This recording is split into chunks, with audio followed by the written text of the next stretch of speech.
Незаконските решенија со кои полициски службеници се распределуваат на работа надвор од местото на живење подолго од 6 месеци, на начин на кој што министерот Спасовски ги дели со години, државата ја чинат милиони евра народни пари. Ова денеска го изјавија од Синдикатот на полицијата во Македонија, откако апелациониот суд потврдил неколку правосилни пресуди по тужби на обесправени полициски службеници, а кои судски се докажувале и по неколку години. Со ова, тие прогласија правна победа и побараа итно стопирање на оваа незаконска пракса на министерот.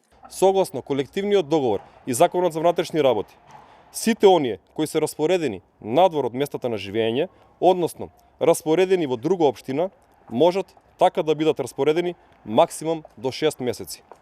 Правниот основ по овој основ е член 113, а не како во сегашната пракса во решенијата член 111 од Законот за внатрешни работи. Признавајте ги, исплаќајте ги правата што им следат на работниците распоредени надвор од местата на живење. Немојте да правите штета на буџетот на МВР. Неофицијално досега биле издадени неколку илјади вакви незаконски решенија. Љупчо Мицевски е еден од нив. Тој е полициски службеник кој веќе 2 години работи во полициското одделение во Ропотово, општина Долнени, иако живее во Прилеп. Тој секојдневно патува и вели дека не добива никакви надоместоци, заради што тужел, а и добил. Пресудата што имаме добиено на апелационен суд дека е незаконско прераспоредувањето и за патните трошоци дека треба да се исплаќаат доколку некој полициски службеник е распределен надвор од место на живење.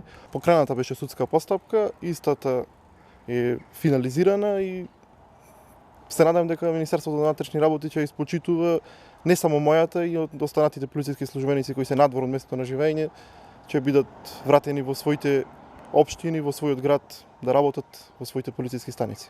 Од Синдикатот на полицијата во Македонија побараа итно стопирање на праксата за давање писмени наредби подолго од 30 дена. Во спротивно, се заканија дека ќе побараат одговорност пред сите надлежни институции, бидејќи, како што велат, сега во МВР не постоело ниту ред, ниту правда, ниту професионализам.